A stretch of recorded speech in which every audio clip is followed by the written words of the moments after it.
I'm gonna run it back. My new BTS choreography.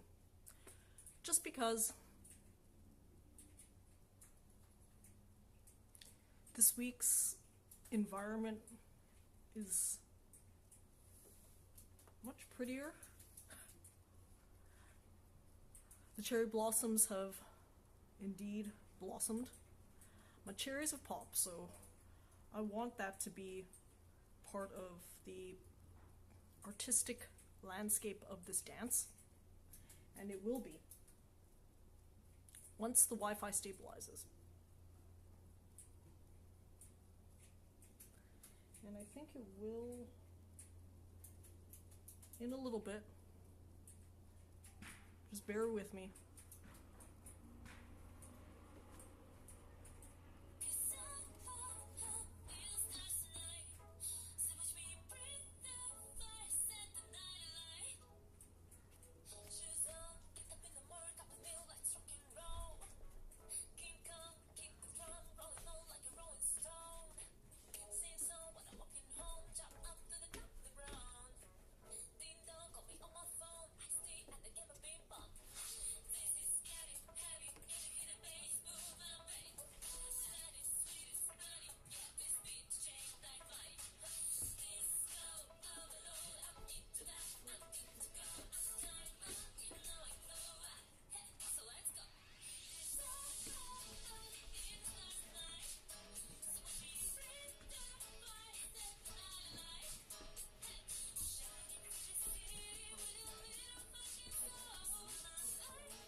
Every year around this time, I'll pop some cherries that rival Japan.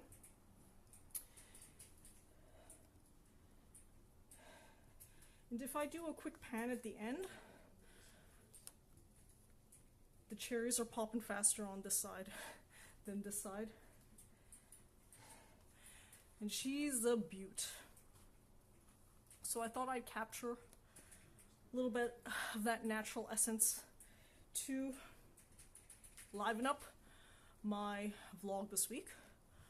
I surely need it, because this has been a week that I've struggled to motivate myself to really do anything. But I've still gone ahead and forced myself, because I know well enough from being a human for however long I've been one, to really applying the scientific tools of what I consider the modern greats. One of them being Dr. Andrew Huberman, neuroscientist. His podcast, the Huberman Lab podcast, has been the greatest wealth of applicable scientific knowledge I've ever come across. And I've been on a continual search. I've always been. Some might know that I have a bachelor's in electrical engineering. That's neither here nor there, but that sets a context of how I interact with this life and how I grow. How I grow is I want to pair a couple of things together.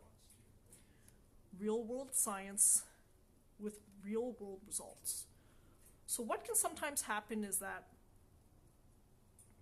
science might come to some sort of temporary conclusion,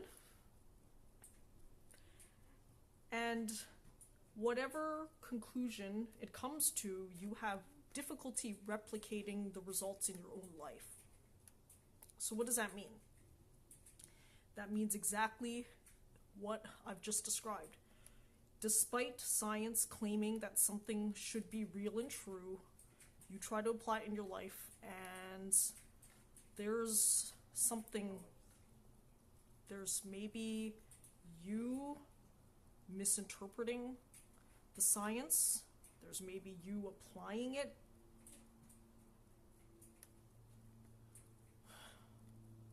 wrong or something to that effect. And then after a while, you wonder to yourself, okay, what am I doing here? What Dr. Huberman has done is I think he's really translated his neuroscience and the neuroanatomy, neurobiology of a number of different experts into usable tools. One of the tools that has been a complete transformative one in my life has been turning screens off, electronics off, shutting eyes between 10 p.m. and 4 a.m. Even if that means just lying in bed with my eyes closed. So I've mentioned before that I'll run podcasts in the background because that's helped me sleep, but that's okay. What we're concerned with is light photons into the eyes. So I've been really strict about that schedule the entire time of this last couple of months, and I've noticed the greatest difference in my own wakefulness, alertness, and focus for the first time in my entire life. Those things I've actually struggled with ever since I was born. We joke with my sibling and my mom that we have some sort of family sleepy illness. We just like to sleep a lot. And despite sleeping in the amounts that we sleep, we still struggle with feeling awake, with feeling alert, with feeling focused. At first I thought maybe this could be a variety of different reasons, and some other members might be struggling with sleep apnea, this and that. But I did notice a curious thing. While I was on the road with the worst possible sleep habits, inverting schedules, having very little sleep, I actually had the most restful sleep, maybe because I was wearing myself out so much with the stimulus. But that maybe works when you have such high volume of stimulus. As an adventure traveler who's traveled to 101 countries, that was the MO for a long period of my life, and still is to a certain extent. But the reality is external and internal new stimulus is different. So especially when you're adventure traveling and you have a short period or window to do all the things that you want to do, you tend to pack it in. You tend to have a lot of new peak experiences consecutively, one day after another. That's hard to replicate at home. That's hard. Even if I still think the last pandemic year has been an adventure, has been as productive as any other year, it's had to do so in different ways. So without that constant stimulus, I was struggling with sleep. Until I tried all screens off, shut-eye between 10 p.m. and 4 a.m. diligently, and that's been the one thing that's kept me actually much more productive than normal. And I wonder how much I would achieve if I transported this way of lifestyle more diligently in my travels. That's the thing with the travels, it really depends. If I'm in a place for more than a night, then I actually tend to sleep quite well, because I do use this Huberman schedule unbeknownst to me.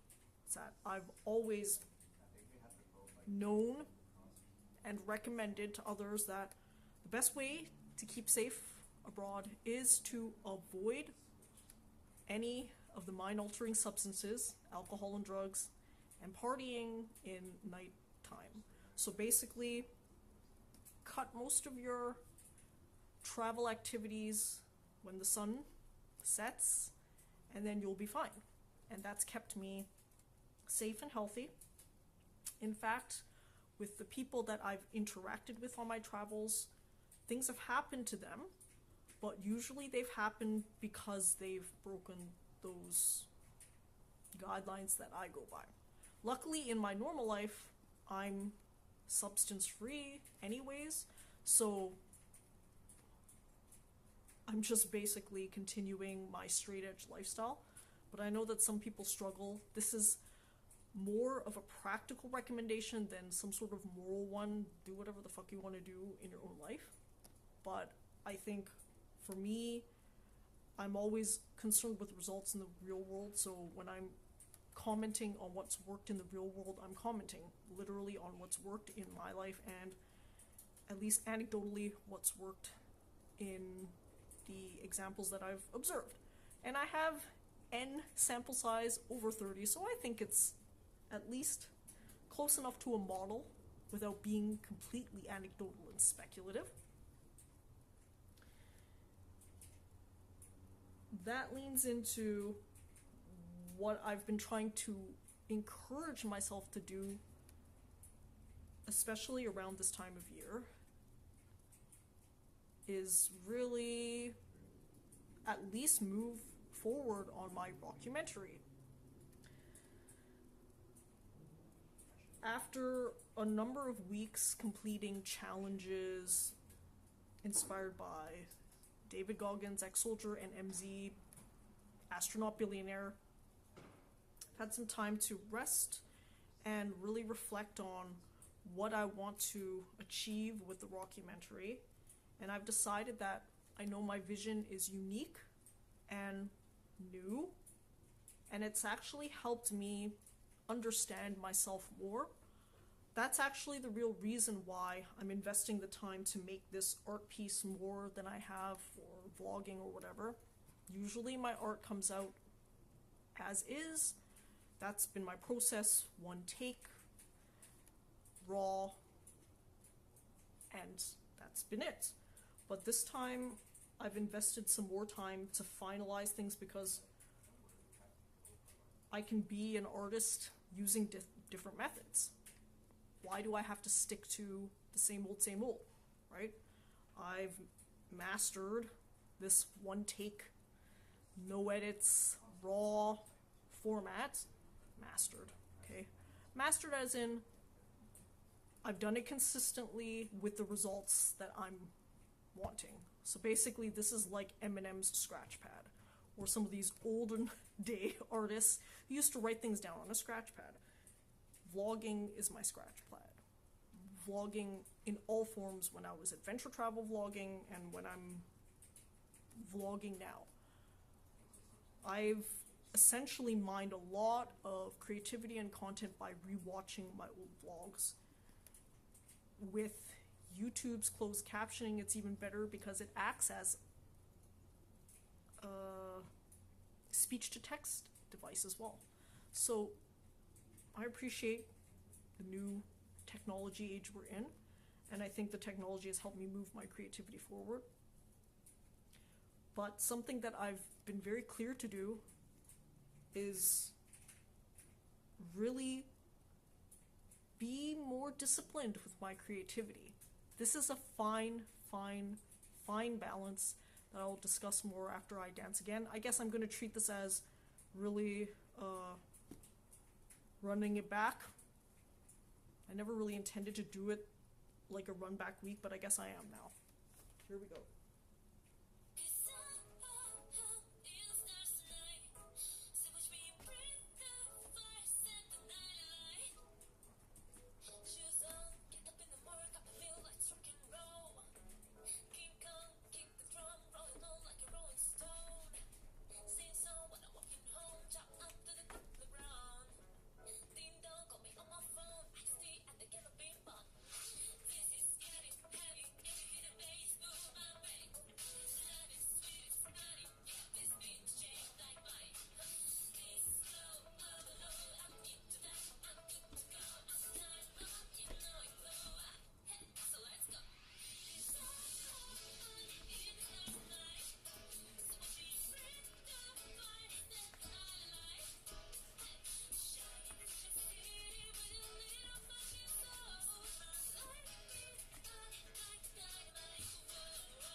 Okay. Happy to have now 6 tries of this new BTS choreography to mine from, because I think I will have at least done each move well once in 6 tries. Guess to just repeat a little bit about my new choreography. I choreograph something new every 2 weeks, alternating between pure breaking and pop. Breaking is hard to do, and so are other intensive dance forms, like waacking. Waacking is this thing right here. Some people discuss and dispute what the origins are. I think that incorporates some Bhangra Bollywood, but whatever, I mix everything into a pot and just perform whatever I think serves the lyrics mostly. That's how I choreograph. I guess you could even describe it as a partial pantomime style, because at least when I'm conceiving and creating the moves, I match to the lyrics every time. I know that there are people who can do that plus catch beats, main, underlying, complementary, all of those. As a musician, maybe I can ease into that as I go. But as I've explained before, I'm really just an amateur dancer. I started dancing a year ago and choreographing at the same time. Why would I do 2 things like that? That's literally like learning to walk and run at the same time. Why would I do that? Just to emphasize, I'm a creative at heart. What's kept me motivated is learning and then immediately being creative with the move I learned. So the best way to do that is to choreograph something. At least that's how I've handled it, and it's worked out really well. Are my performance pieces something that Britney Spears, BTS, or Juilliard would showcase? Come on. But I think that in many ways, despite my focus on competence a lot of the time, sometimes you just have to be free with yourself and enjoy things the way you want to enjoy things. Maybe most people would wait till they were good, better, professional in order to showcase their skills, but I've always felt that art is different. Art is about, really for me, capturing creativity in the moment. That's why the discipline is so tough for me. If I really could, I would actually, take all of my audio for my rockumentary, just like I do my vlogs. But I think in the couple of test trials I've done, I am missing a bit. So if I'm going to invest the time to learn all of the visual and effects heavy software suites, I might as well actually invest the time to do all the things. So I have to write, to score the music myself, everything. I'm just gonna do everything.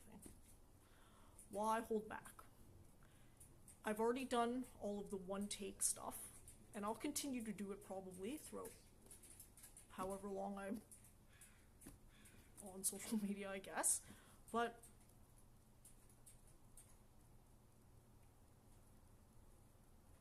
maybe I really should have a little smidge of discipline. It's always been my difficulty in creativity, because at least in me, those two forces war against each other all the time. Sometimes maybe I make the mistake of thinking they're countering each other, but when warring against each other, they can actually still be creating something new, just with a ton of conflict. And even if I use the word conflict, is it even necessarily something I need to resolve per se? Who knows? This is my first time attempting something codified and cinematic, because I feel like my adventure deserves that level of visual awe, because I think it reflects the actual awe of the story without really being too exaggerating even. Of course, an element of storytelling is hyperbole and exaggeration, but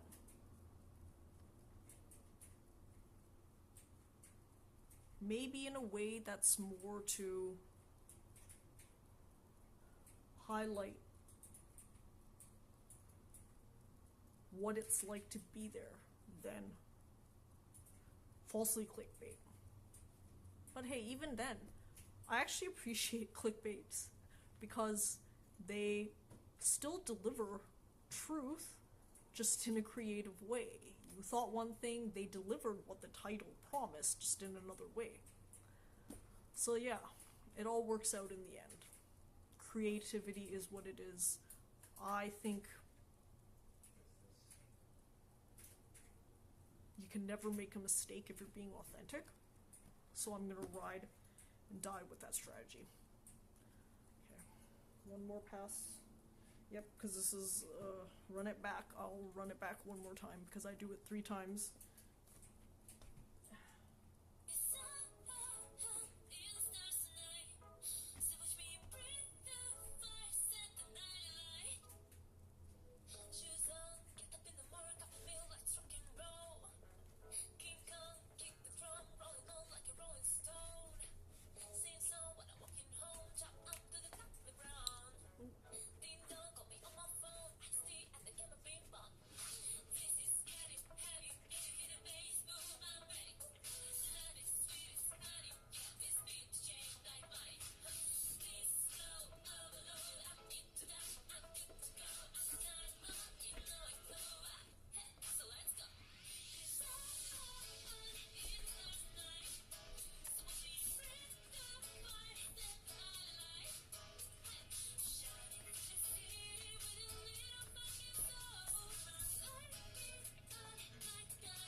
Okay.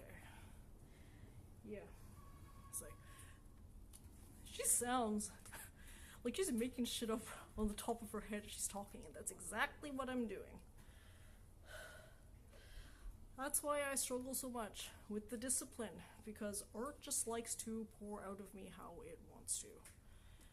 When I'm talking, when I'm drawing, when I'm painting, doing whatever I'm doing, that's just how it likes to go.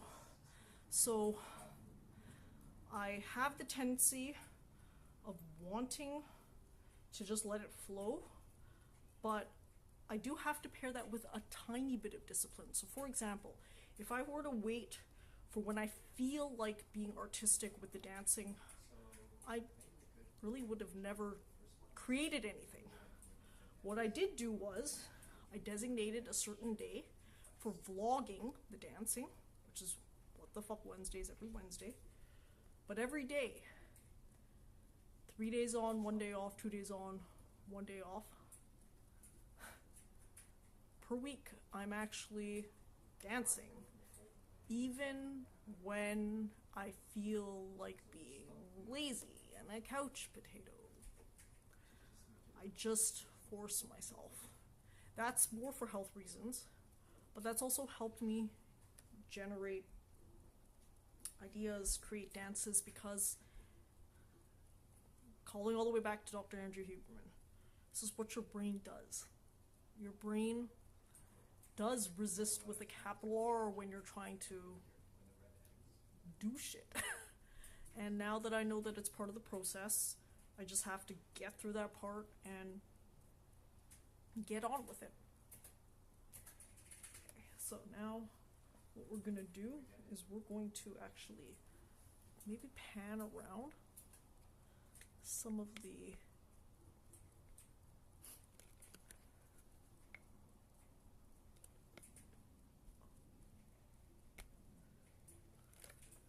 awesome blossoms at the corners. Yes, I know. I'm also picky now. Jerky movements are annoying, but whatever. It is what it is. It's been a while since I've busted out the gimbal, but maybe I'll do something, because these blossoms are really